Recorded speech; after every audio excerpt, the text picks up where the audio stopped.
tema les ha gustado. Quería recuperar lo último que dijimos el lunes pasado, la función de la fantasía, las tres últimas ideas, ¿no? La fantasía implica evasión, pero Tolkien habla de dos formas de evasión. Está la evasión del que se fuga del problema, pero está también la evasión del prisionero. ¿Cuál es la diferencia entre las dos? Podemos representarlo con una bellísima película que es La Rosa Púrpura del Cairo, si la han visto. En La Rosa Púrpura del Cairo, la protagonista huye de su realidad, refugiándose en un mundo de fantasía. ¿Ese mundo de fantasía qué función tiene? Separarla de ese día a día que no soporta.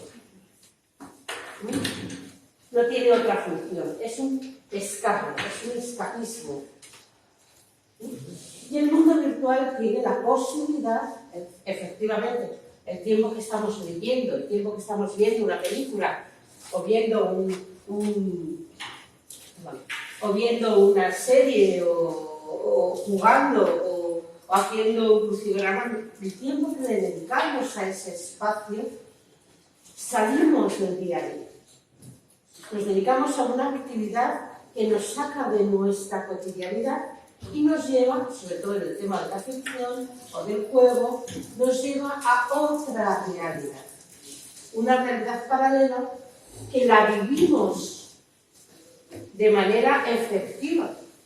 Es decir, yo cuando estoy viendo no sé, La Rosa Púrpura del Cairo, me emociono con la mujer y mi emoción es real. Y sufro con ella, y me río con ella. Es decir, durante ese tiempo tengo una experiencia virtual porque salgo de mi vida, pero salgo de mi vida teniendo una experiencia real. Por eso es tan atractivo. Así voy a hablar un poquito de aquí. ¿Sí? El tema es que esa huida del desertor que dice... Uy, se me ha olvidado. Perdón.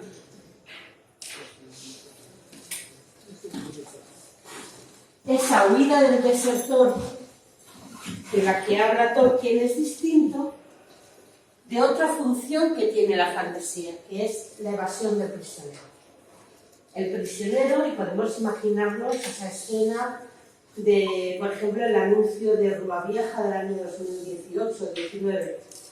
El prisionero que está en la celda huye de la celda, pero ¿a dónde huye? ¿A dónde se va? Va al por qué aguanta la celda, a los momentos que compartía con la familia, sobre todo pensemos en el injustamente ajusticiado, ¿no? Se refugia en la evasión, en aquello que le da fortaleza para aguantar. Esa familia, esos amigos, esa población, ese pueblo, esa tierra que le da fuerzas para aguantar. Es distinta a la huida del desertor, como decía Tolkien, de la evasión del prisionero. La fantasía tiene esas dos funciones. Una es enriquecedora, la otra un poco menos. La otra nos hace vivir una vida que no es nuestra mientras dejamos de vivir la vida que tenemos. Ahí está la pobreza de la forma de fantasía que nos hace huir, como el desertor. Pero además la fantasía tiene una función, dice Tolkien, de renovación. No salimos de la realidad sin más. Es como cuando vamos a una excursión, salimos del valle para subir a la montaña y desde la montaña ver de otra manera la realidad en la que vivimos, desde una altura, desde otra perspectiva. En ese sentido, la fantasía nos permite mirar nuestra realidad con ojos nuevos, con una mirada diferente.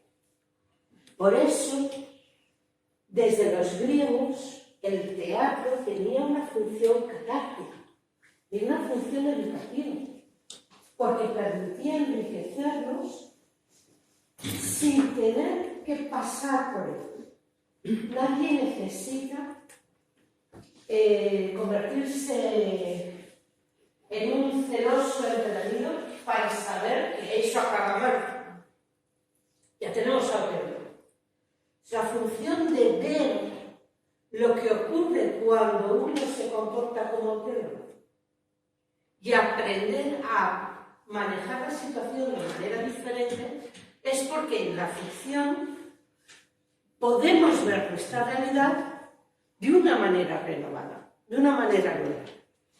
Dice Tolkien, podemos mal pensar que la ficción es, como es algo inventado por el ser humano, es poco valioso. O es ficción, es mentirijillas escritas en plata, que decía Luis. Podemos pensar que por estar hecho por el ser humano no tiene un valor importante, pero nos equivocaríamos, porque dice, también las palabras son inventos humanos, pero con ellas hablamos del mundo. Pues pensar que las historias de ficción son también creaciones humanas con las que buscamos justo la esencia de ese mundo, la realidad profunda de ese mundo.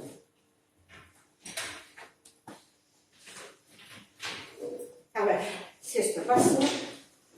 Perfecto. Fijaos que el mundo en el que vivimos, dice Tolkien, se ve mejor desde la perspectiva de los cuentos de hadas. ¿En qué sentido se ve mejor? En el sentido de que, como las protagonistas son seres fantasiosos, nos fijamos con mucha más atención a cómo actúan.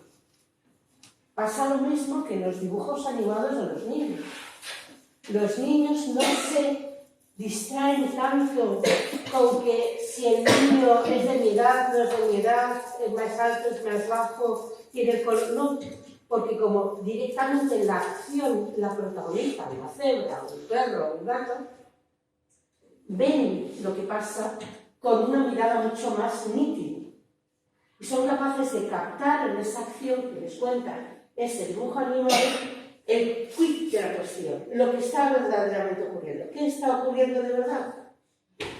Está ocurriendo que si eres egoísta lo pasas mal y si eres generoso juegas con los demás y te lo pasas mejor. Y en ese punto la ficción nos permite no detenernos en lo que día a día capta toda nuestra atención. Porque hoy en día a día capta toda nuestra atención las características diferenciadoras de las personas que tenemos a nuestro alrededor.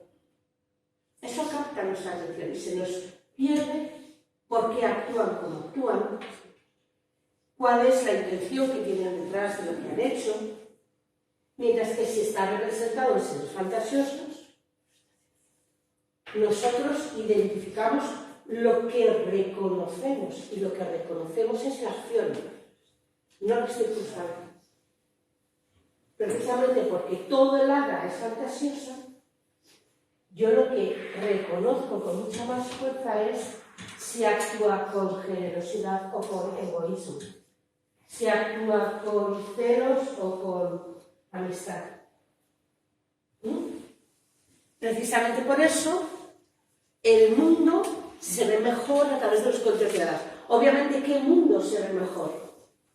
El sentido del mundo humano, de las interrelaciones entre personas. Ese se ve mejor a través de esa otra realidad que el escritor realiza. Y además, lo interesante es que cuando vamos al cine y vemos una buena película, aunque sea Harry Potter, no pasa nada, Harry Potter, hay partes de nuestra realidad que se sienten envalentonadas. En el fondo, Harry Potter lo que habla es la lucha del bien contra el mal y nos da un punto de esperanza, y es, a pesar de que el mal parece omnipresente, tiene siempre un punto de deficiencia frente al bien. Lo que protege a Harry Potter es el amor de sus padres. Y contra eso no hay magia que valga. Y eso es algo que incorporamos a nuestra vida y puede hacer cambiar nuestra acción. Porque nos reafirma en que, más allá de las cosas que hacemos, lo que tiene valor es lo que damos y cómo nos damos en lo que hacemos. Por eso, a través de la fantasía, las verdades eternas de la humanidad verdadean mi vida. Porque las incorporo y las puedo incorporar a la forma que tengo de ver las cosas a mi alrededor, de juzgarlas y de elegir entre ellas.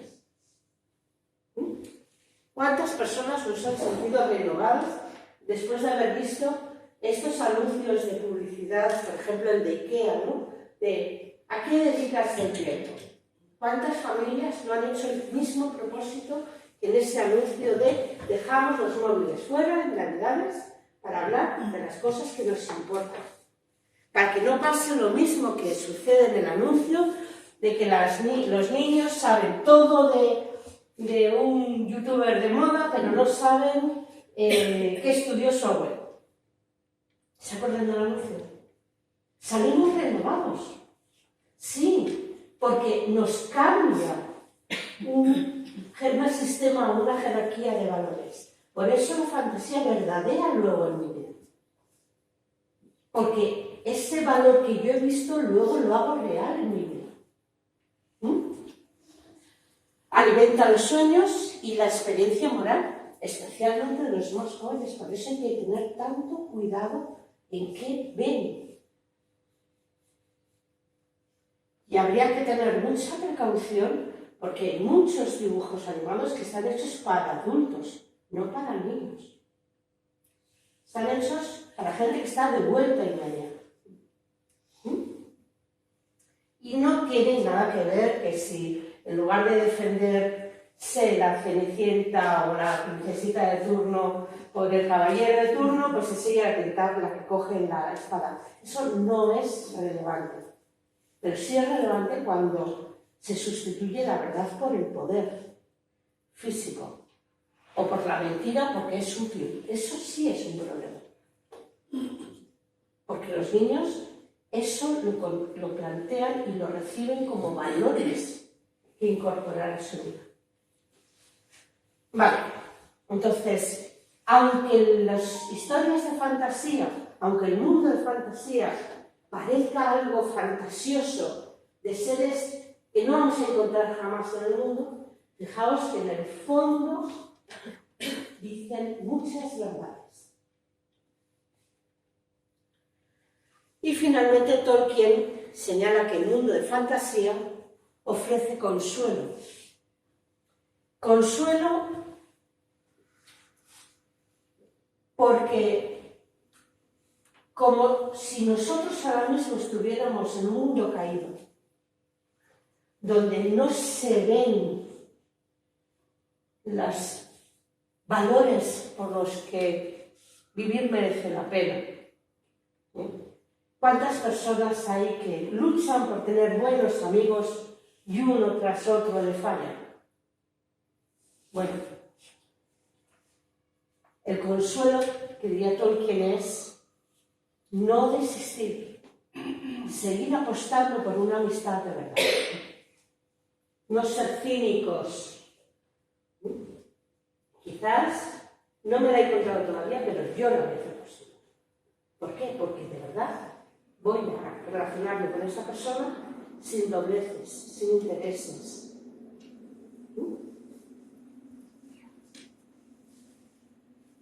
Ese consuelo, sobre todo, como diría Tolkien, estamos en un mundo donde los medios van tan rápido, son tan accesibles y tienen tanto peso que vivimos en un mundo donde los medios nos dificultan conseguir los fines.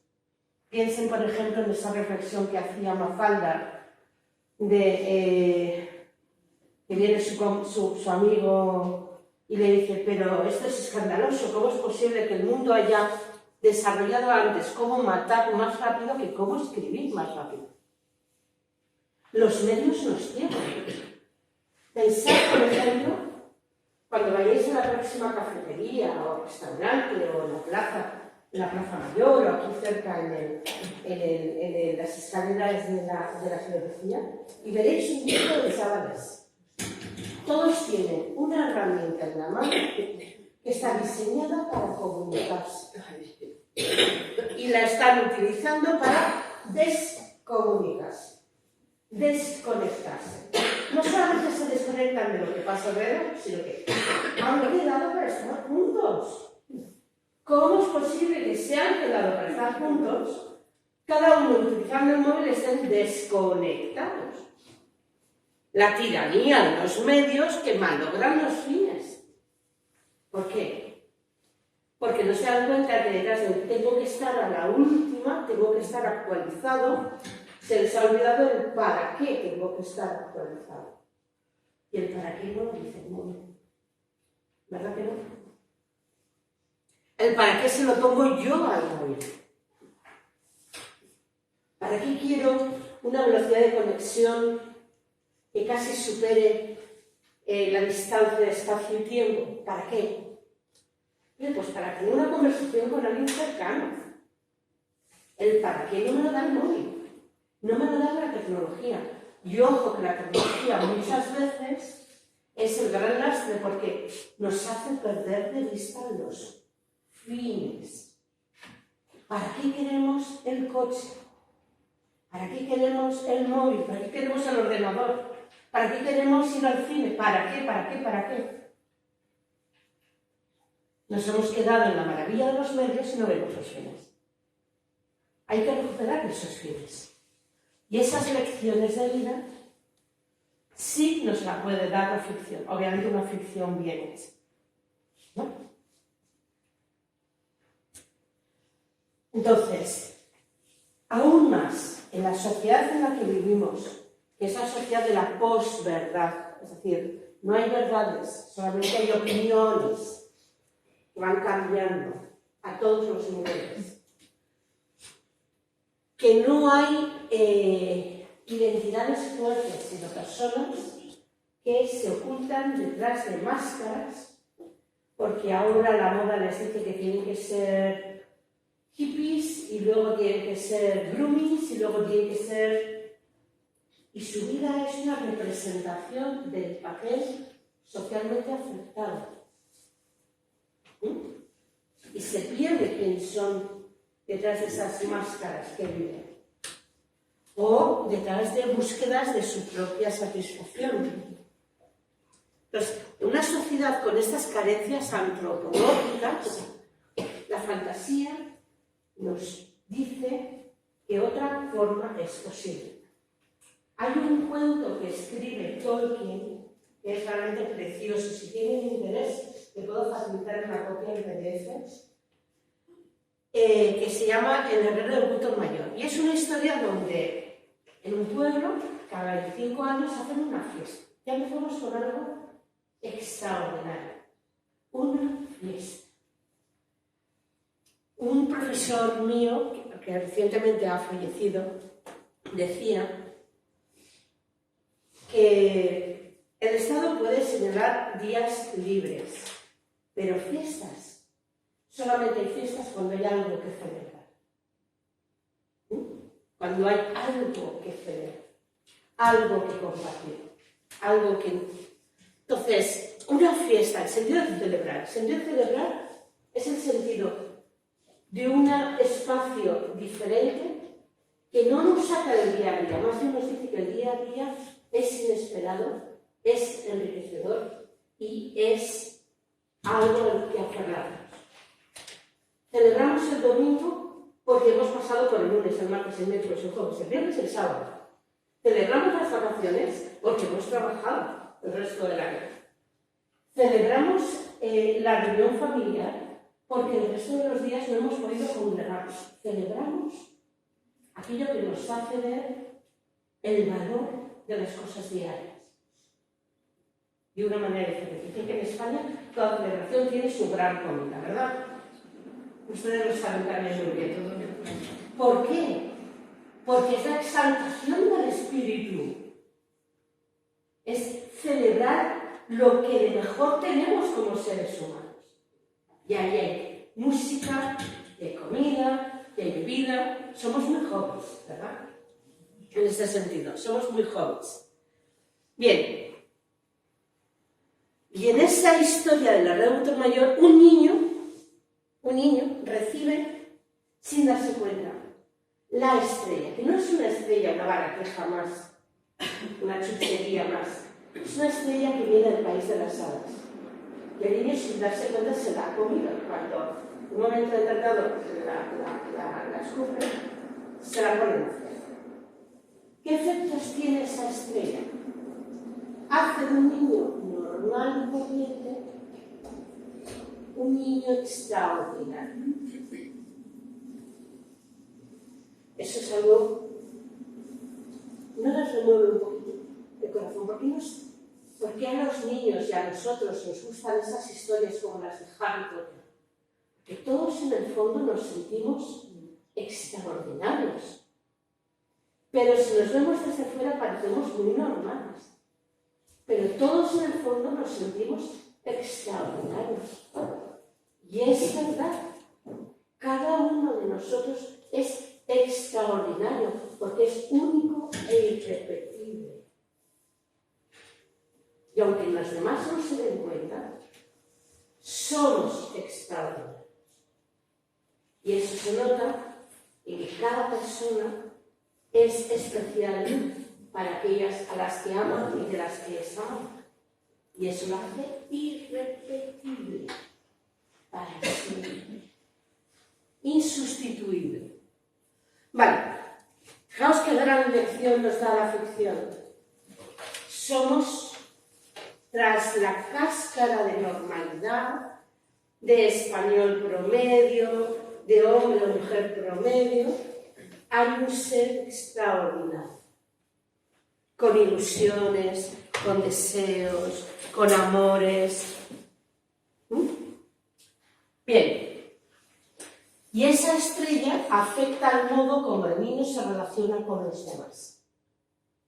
Le resulta ser una persona que saca lo mejor de sí mismo y saca lo mejor de los demás, sin hacer nada extraordinario. No va como Tarzán de Diana en Diana cruzando las selvas, no. En su día a día, en su trabajo ordinario, porque es un herrero, hereda de su padre ser herrero. En ese día a día, en su relación con la novia que luego es esposa, con sus hijos, es un ser extraordinario. Es un ser que dimana una luz especial alrededor. Y sigue diciendo el cuento. Cuando el niño se pone sin querer la estrella en la frente, lo primero que hacen es cambiar sus ojos. Sus ojos, dice Tolkien, algo de la luz de la estrella pasó a los ojos del muchacho. ¿Qué significan los ojos? Nuestros ojos son la ventana por la que recibimos el mundo. Si tenemos una luz especial en nuestros ojos, eso significa que vemos el mundo de una mirada renovada, más elevada. Vamos, que vemos el mundo un poquito mejor, un poco más hermoso.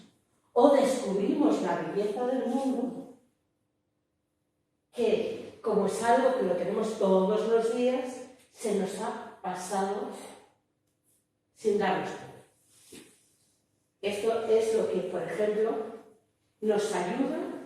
Bueno, a mí todavía no me hace falta porque no llevo muchos años en Salamanca, pero ustedes que llevan todo el día de Salamanca, ¿cómo agradecen acompañar a una persona que ve Salamanca por primera vez y de repente con la ilusión de esta persona, ¡oh, la plaza, ¡oh, la catedral! Y de repente sus ojos se renuevan descubriendo la belleza de una ciudad que han conocido desde muy pequeños y que ya la tienen muy conocida. Y precisamente porque la tienen muy conocida, han dejado de ver lo bella que es. El color dorado de la luz al atardecer en las plazas, reflejándose en las paredes, la belleza de los arcos, esa luz que se imprime sobre los adoquines cuando están un poco húmedos, que parece que estamos en una fantasía. Ver la vida y ver la realidad de todos los días con ojos nuevos, con la ilusión de ver las cosas por primera vez. Pues eso es lo que le aporta, según el cuento, la estrella. Pero no solamente es luz en los ojos. Dice el cuento que arranca a cantar y que su voz es bella. ¿Pero qué es la voz? La voz es con lo que nos comunicamos con los demás, con la que manifestamos quiénes somos, qué pensamos, qué queremos. Es decir, no solamente el niño ve la realidad con ojos renovados, sino que también se expresa a los demás con otra forma más bella, más armoniosa. Y no solamente eso, dice el cuento. Heredar el oficio de su padre, para ser herrero, pero las obras que hace no solamente son fuertes, útiles, resistentes, sino que además son bellas. Hace objetos más hermosos sin dejar de ser funcionales. Y además, como tiene la facilidad para pasar del mundo real al mundo de fantasía como quien va de excursión, cada vez que vuelve a su casa, vuelve con un poquito del mundo de fantasía que al final embellece la vida de quienes la rodean. Fijaos qué metáfora más bonita para identificar a aquella persona que se deja cambiar por el mundo de fantasía, en el sentido de que se deja enverdadear o embellecer por esos valores, esas verdades, esos bienes que ofrece el mundo de fantasía. Claro, el mundo de fantasía tampoco tiene realidades tan extrañas. Caperucita Roja, ¿qué cuenta Caperucita Roja? Aparte del lobo, que en algunos sitios no los hemos visto ni de casualidad, en otros quizás más, pero desde luego no se detiene a hablar con las caperucitas, ¿no? ¿De qué va Caperucita? Caperucita lo que plantea es que todos en nuestra vida tenemos un encargo que tiene que ver con otras personas y que nadie lo puede hacer si no hacemos nosotros. ¿Qué plantea Peter Pan? Huir de ese encargo, encerrarse en la isla de los niños perdidos, significa dejar de vivir. Porque no pasa el tiempo porque no hay vida. ¿Qué significa la Cenicienta? La capacidad que tenemos de dormir en medio de nuestra vida, de apartarnos, de tener una vida sin energía, sin que nos aporte nada, de estar como zombies durmiendo.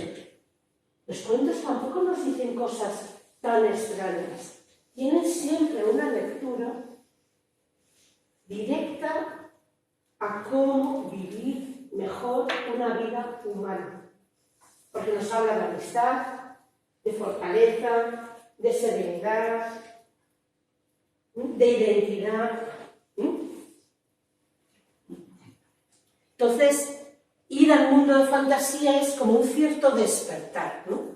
Para dejar en segundo plano determinadas cosas que sí nos llevan mucho tiempo y nos agobian mucho, pero tampoco son tan importantes.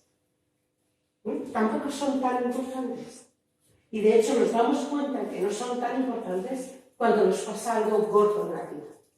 Entonces decimos, tanto preocupación que me he dado por esta tontería, cuando lo importante era estar con esta persona, acompañar a esta persona. ¿Sí? Bien. En resumen, y eso enlazamos con la clase del otro día, un cuento tiene pretensión de verdad. No que sean verdad los duendes que salen en el cuento, sino que es verdad lo que cuenta el cuento en el fondo. Esa disponibilidad del duende para ayudar, o que el que lo hace mal lo paga. Aunque no lo paga porque alguien castiga, lo paga porque cuando hacemos algo malo, se nos arruga algo con él. El problema de Pinocho no es que nos crezca la nariz cuando mentimos, es que lo que nos crece es un bulto en el corazón que nos impide decir la verdad luego, y que nos impide comunicarnos, y que al final somos personas que no son de fiar, que no pueden establecer relaciones cercanas con otras personas, porque el que quizás sea mentiroso acaba siendo mentiroso aunque no quiera. De esa fealdad habla Pinocho, no solamente la fealdad del trocito de estaca que le sale de la nariz. Por eso es una verdad, porque habla de un mundo fantasioso, imaginario, cuando en realidad está hablando de nuestro mundo humano. Porque el creador del cuento ha hecho una subcreación. Es decir, ha imitado lo esencial de nuestro mundo y lo ha decorado con figuras un poco más o menos fantasiosas, más o menos irreales. Da lo mismo que sean marcianos, a que sean sirenas y sirenos o animalitos, da lo mismo, ¿no? Por eso es tan importante en los cuentos la función de renovación. Nos evadimos de este mundo para darnos cuenta de hacia dónde nos lleva una acción determinada, de cuáles son los fines que van detrás de esos medios, de qué hay de verdad en este tipo de conductas. ¿Sí? Hay un... Bueno, esto me lo voy a sacar. Yo creo que... Bien. Hay un tema que me gustaría reforzar para que nos tomemos en serio también esta aportación de Tolkien. La aportación de Tolkien, esta idea de la fantasía, de la subcreación, es muy coherente. De hecho, diría que se podría formular en términos metafísicos del nivel de Tomás de Aquino, Francisco de Vitoria, Francisco Sales, es decir, es muy coherente con una antropología de inspiración teológica. Tolkien acaba de hablar de subcreación, es decir, el escritor crea un mundo paralelo. Crea un mundo paralelo para reflejar el mundo y subrayar esos elementos fundamentales que no se nos deben olvidar, que no son quizás tan evidentes como los que vivimos en el día a día, donde la vida se nos va, he quedado, ahora es la hora de la comida, tengo que preparar a esto, ahora pasa, pero son los más importantes de nuestra mano. Si las palabras son malas invenciones, los cuentos no son mentiras de plata, son verdades, expresadas en forma de mitos. Hay una cosa que es muy interesante, creo que se la voy a leer, porque me parece que... Bien, en realidad hubo C.S. Lewis y Tolkien eran amigos y les gustaba ir a tomar una cerveza y hablar de literatura, que era lo suyo, ¿no? Entonces se iban al típico pub inglés a tomarse una cerveza, solía ser o el águila y el niño, o algo de un caballo blanco, creo. Y ahí hablaban, pues de los mitos, de la literatura, etc. Entonces, y yo no tenía ni 9 en cuenta. Qué pena. Bueno, entonces, en un momento determinado, Luis le dice a Tolkien, bueno, es que en realidad los mitos son historias fantasiosas escritas con lenguaje de plata. Y Tolkien le dice, no, estás muy equivocado. que desde el principio de los tiempos los seres han contado historias con las que expresaban las verdades del mundo, y tenemos, por ejemplo, reflejo los mitos griegos, donde se habla de una lucha del bien contra el mal, del origen de las estaciones, de cómo la diosa de la fecundidad de la tierra durante medio año está sobre la tierra, durante medio año se esconde bajo tierra porque es la esposa del señor del inframundo. Es decir, los cuentos, las historias, siempre nos narran en qué mundo vivimos y cómo este mundo que vivimos no es autosuficiente. Siempre hace referencia a alguien que nos lo ha dado o que nos ha puesto dentro. Esa referencia a alguien que es ¿esto que dice? Cosas de lo pecado. Y Tolkien le dice, y todos los mitos son pálidos reflejos de un mito que se hizo verdad. Está hablando de la presencia del Logos encarnado en el mundo, donde la trascendencia y el mundo se conectan. Todas las historias que hacen referencia a esta trascendencia se hacen verdaderas como reflejos de un cuento que es verdad, que se hizo verdad. Y él habla en concreto de la encarnación de Jesús. Y esto le cambió, le hizo meditar tanto a C.S. Lewis, le hizo cambiar tanto, le hizo pensar tanto, que al poco tiempo pidió la conversión. Era un ateo empedernido o un agnóstico y pidió la conversión, porque se dio cuenta de la profunda verdad que había en ese mundo que él había amado desde niño, que eran los cuentos. Todos los cuentos nos hablan de cómo vivir en un mundo caído, en un mundo donde el bien no es fácil, es arduo, donde el mal nos acecha, pero merece la pena de plantarle la batalla. Todas las historias nos cuentan, en el fondo, el sentido de la vida humana,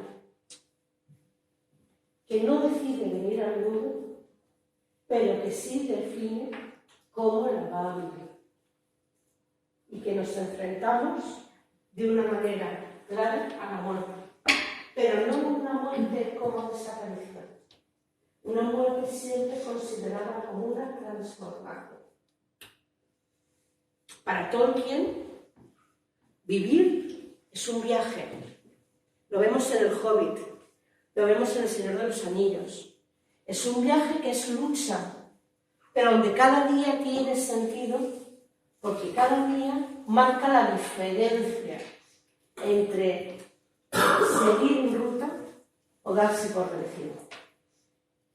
Y esta metáfora de la vida es una gran lección que Tolkien nos ofrece detrás de la parafernalia de los elfos con sus vestidos translúcidos y sus diademas, y de los hombres en sus brillantes armaduras, y de los hobbits. La vida como camino.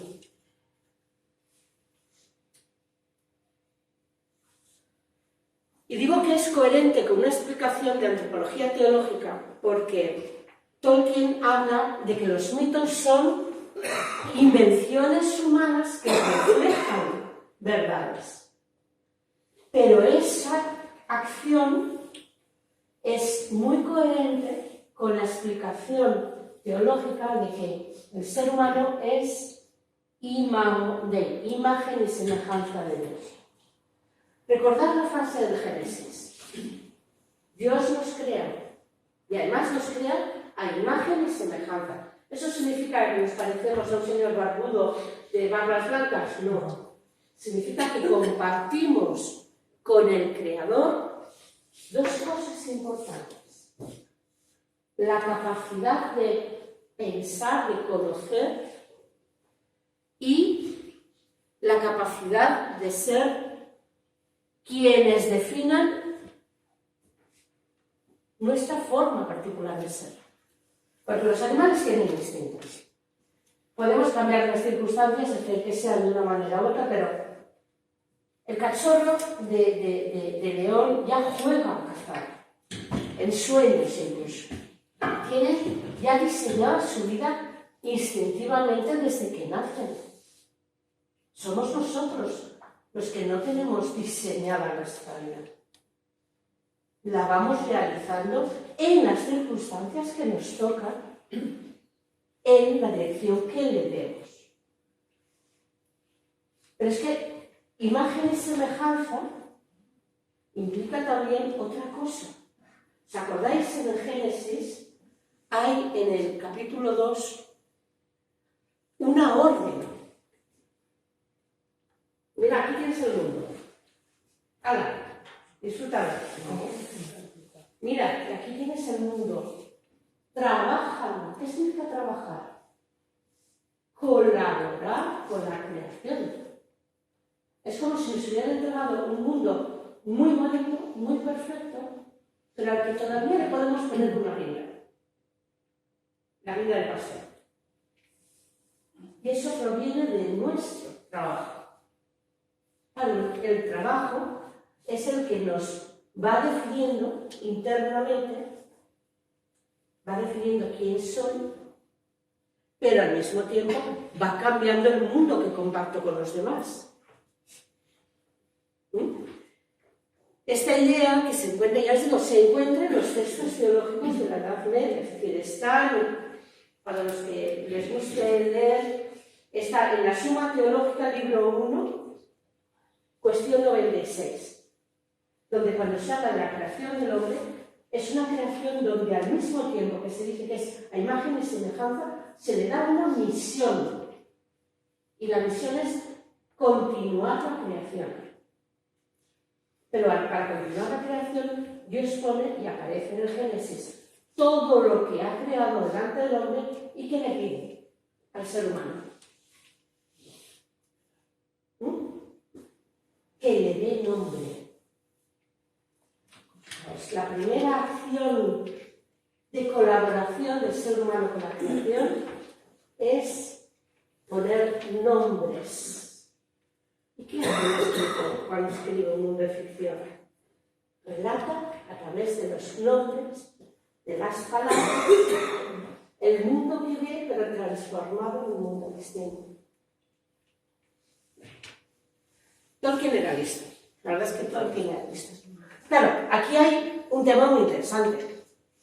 También se refleja bastante bien en una frase de Gandalf, uno de los protagonistas del Señor de los Anillos, ¿no?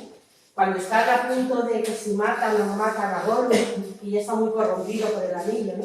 Hay una frase de Gandalf que dice: muchos de los que viven merecen la muerte y algunos de los que mueren merecen vivir. ¿Puedes acaso devolver la vida? Pues no te apresures a dar la muerte, porque el más sabio conoce el fin de todos los caminos. Aparte de un sentido profundo para la historia de esta frase, hay un hecho, y es que no podemos ser creadores de cosas que existen. Yo no puedo crear como Dios. Él ha creado la tierra, los árboles. ¿Yo qué puedo hacer? Ordeno lo que ha creado de otra manera. ¿No? Cojo la semillita que por sí sola ya tiene dentro de sí el modo como va a funcionar como semilla para convertirse en un árbol, y como mucho la voy recortando un poco y hago un bonsái. No soy capaz de crear realidades, no soy creadora, soy co-creadora. ¿Qué es lo que hace el ser humano? Esto lo expresaba muy bien un filósofo español llamado Javier Zubiri. ¿Qué es lo que hace el ser humano con su labor creadora? Crea sentidos. Esto es una realidad científica. Obviamente, bueno, estas ya ni siquiera están hechas de madera. Imaginemos que están hechas de madera. El árbol no crece como árbol para convertirse en mesa. Soy yo quien ordeno la realidad física natural del árbol en un orden distinto, apropiado a mis necesidades, y hago una mesa. Yo no puedo crear realidades, creo sentidos, porque ordeno lo que hay para que sea una cosa distinta, respetando lo que hay. Es decir, por mucho que quisiera, por mucho que quisiera, no podría hacer una mesa de agua. Bueno, la puedo transformar en hielo, pero es un poco incómoda. No nos vamos a engañar, ¿verdad? Y tampoco puedo hacer una estantería de plumas. Es bastante incómoda. Las plumas vienen muy bien pues, para calentarnos en la camita con estos, ¿cómo se llaman? Con estos edredones y tal. Pero fijaos que las plumas no están hechas para calentarme a mí, sino para calentar a los patos y a las ocas. Pero yo utilizo lo que hay para darle un sentido distinto. El ser humano es capaz de participar en creación, pero no de ser creador. Soy capaz de dar nuevo orden y sentido. Incremento la realidad añadiéndole sentido. O lo que los escolásticos decían, lo que añado a la realidad es de orden moral. Es decir, es fruto de la razón y de la libertad. No añado ser, añado orden. Las cosas con un orden diferente. Y entonces, de la exuberancia de la selva natural, pues yo hago un huerto que sea más cómodo pues para poder recoger los frutos. ¿Por qué nos vamos a engañar? Entonces, pero lo que sí es importante es que con la razón y con la libertad añadimos. Tenemos algo que aportar, y no solo a los demás seres humanos, también añadimos algo a la realidad que vivimos. De nosotros depende si está bien añadido o mal añadido. ¿Y en qué radica el bien y el mal? Buena pregunta, ¿no? Ya lo saben ustedes. ¿En qué radica el bien y el mal? Bien. Entonces podríamos decir, bueno, ya está claro. Según Tolkien, hay unos seres especiales en el mundo que son creadores, que son partícipes, colaboradores de su creación. Estamos de acuerdo, ¿no? Pues sí, porque en el fondo todo ser humano tiene esa misión creada. Quizás es capaz de hacer cosas bellas con los hierros, como el herrero, o no es capaz de escribir libros bellos, o no es capaz de esculpir cosas bellas, o no es capaz de construir edificios bellos, o no es capaz de plantar jardines o huertos hermosos y fructíferos. Pero sí, en todo ser humano hay una creación que no puede dejar, que es la forma concreta que voy a darle a mi vida. Y aquí es donde las historias de hadas insisten. No importa tanto lo que hacemos, sino quiénes somos cuando lo hacemos. No importa tanto el éxito, sino si yo lo he conseguido con honestidad. No importa tanto lo de fuera, sino qué vida estoy creando. Obviamente nadie puede decir que se ha dado a sí mismo la vida. No han tenido responsabilidad otros, ¿verdad? Pero una vez que estamos en esta vida, somos nosotros los que les damos una forma determinada. Y los que deciden si va a ser una vida que, como el herrero del botón mayor, transmite luz allí donde va, o es una cambrena que se coge toda la luz y la envuelve en oscuridad de rencor y de... Sí, eso sí, es nuestra creación más importante. Que nadie nos haga perder de vista que es nuestra creación más importante. Porque sí, ¿os acordáis que os he dicho hecho, todos sentimos en el fondo que somos seres únicos y extraordinarios. Lo somos. Que no se nos olvide a la hora de vivirlo. Porque en la medida en que lo que hago con mi vida es copiar lo que dice la moda o hacer lo que hacen todos los demás, estoy perdiendo el tiempo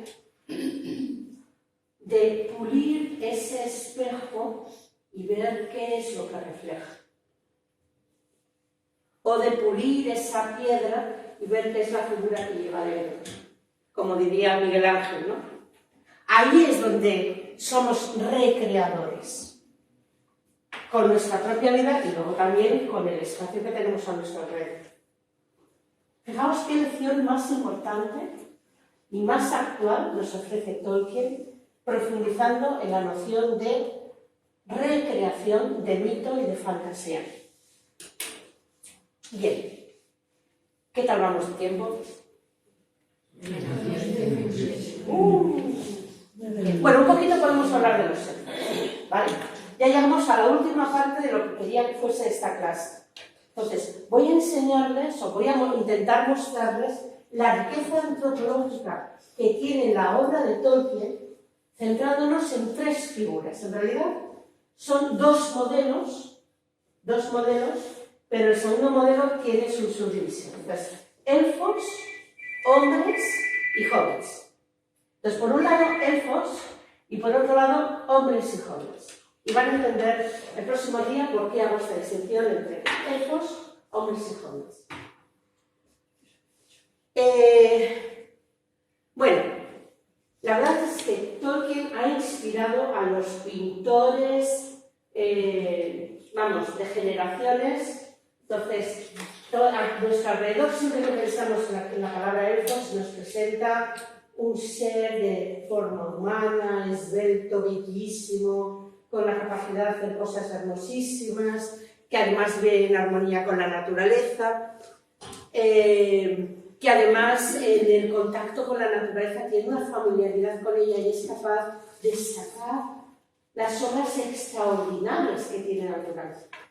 Porque basta que veamos un par de documentales de la 2, si no nos quedamos dormidos en el sofá, que eso puede la gran tentación, para ver lo maravillosa y extraordinaria que es la naturaleza. Vi un día un reportaje solo del ojo de los insectos y era como, ¡ay, va! ¡Qué impresionante! Entonces, se nos olvida, porque no vemos el ojo del insecto de cerca, afortunadamente, pero lo maravilloso que es la naturaleza. Vale, pues en contacto con esa naturaleza, los elfos son seres que están en una gran armonía y que gracias a ese contacto con la naturaleza pueden tener como algunos superpoderes, más o menos, podríamos decirlo, ¿no? Para transmitir esta imagen del elfo, Tolkien transforma bastante la imagen que del elfo había llegado a través de la literatura europea y nórdica, donde el elfo era el duende. ¿Qué es el duende? El enano, el leprechaun en Irlanda, ¿qué es? Pues un ser chiquitito, un poco deformado, con forma más o menos humana, pero un poco más grotesca. En algunos casos puede ser a veces bueno y a veces malo, en otras cosas suele ser a veces bueno y a veces muy carranto, muy caprichoso, muy... Sí, más o menos esta es la idea que podemos tener, ¿no? Y Tolkien transforma esta idea de elfo y no la transforma pues porque se aburre de ella, sino porque considera que en el origen, era un gran filólogo, entonces detecta que en el origen de las tradiciones nórdicas el elfo figura como una figura intermedia entre el hombre y los dioses. ¿De acuerdo? Entonces, y para él, Tolkien es muy concienzudo. Entonces, el elfo es un habitante de la primera edad. Es un ser que es creado al mismo tiempo que la Tierra. Con lo cual, es un ser que vive vinculado a la Tierra. Antes de que se extendiera sobre la Tierra la figura de Melkor, y llamaríamos el ángel caído. ¿Ven las resonancias con la teología y con la religión cristiana? Antes de que llegaran el Cor a la tierra, ya vivían estos seres de la primera edad que vivían en una fusión y en un encuentro directo con la primera tierra.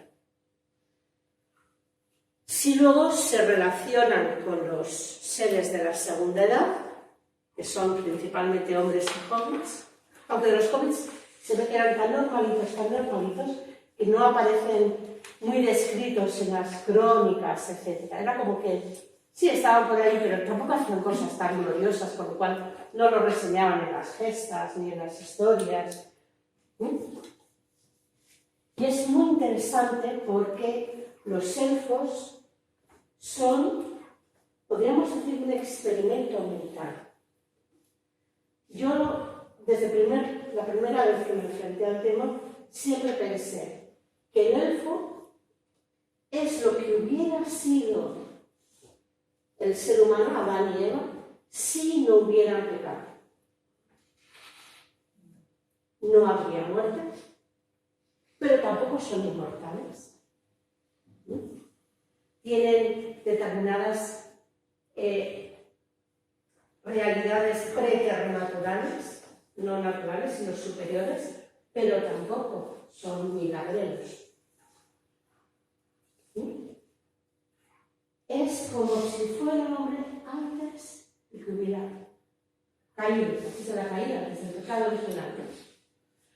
No están agobiados por la muerte porque viven en conexión con la naturaleza, con la tierra, entonces, pero tampoco son inmortales, es decir, su duración es la misma duración de la tierra, lo que dure. Eso estará en la mente del primer Dios, del Dios. Tolkien utilizó los elfos para descargar sus reflexiones sobre el tema de la muerte. Y para poder destacar qué significa la muerte, aquí tenemos a unos seres que no son inmortales, porque no lo son, pero no es natural para ellos morir. No son caducos, por decirlo de alguna manera. Ay, no, he echado para atrás en lugar de para adelante.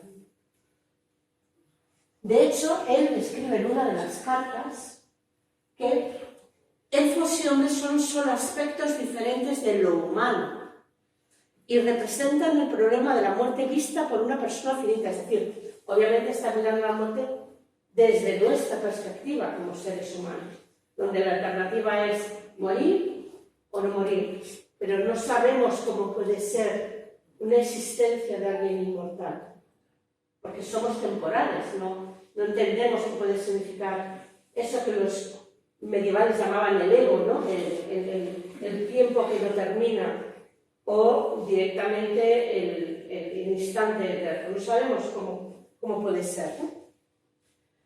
Vista por una persona finita, aunque con voluntad y consciente de sí. En este mundo mitológico, los elfos y los hombres son parientes en sus formas encarnadas, pero en la relación de sus espíritus con el mundo temporal son diferentes. Los elfos forman parte del primer mundo, están atados a la tierra. Los hombres llegan a la tierra en la segunda edad, una vez que ya hay una influencia del Cor, el ángel caído, con lo cual los hombres, a diferencia de los elfos, saben que van a morir. Saben, y aquí es donde el Cor mete la zarpa, que esa muerte puede ser lo último, cuando se dejan llevar por las palabras del mentiroso, ¿no? Pero si no, también saben que la muerte no es un fin, sino que es un tránsito a otra vida mejor. Pero un tránsito más natural, por eso se vive como tragedia, como desgarros. Entonces, los ángeles, esta es mi posición, pueden representar al primer hombre del paraíso que no ha caído. No mueren, pero tampoco se les ha prometido una bienaventuranza final.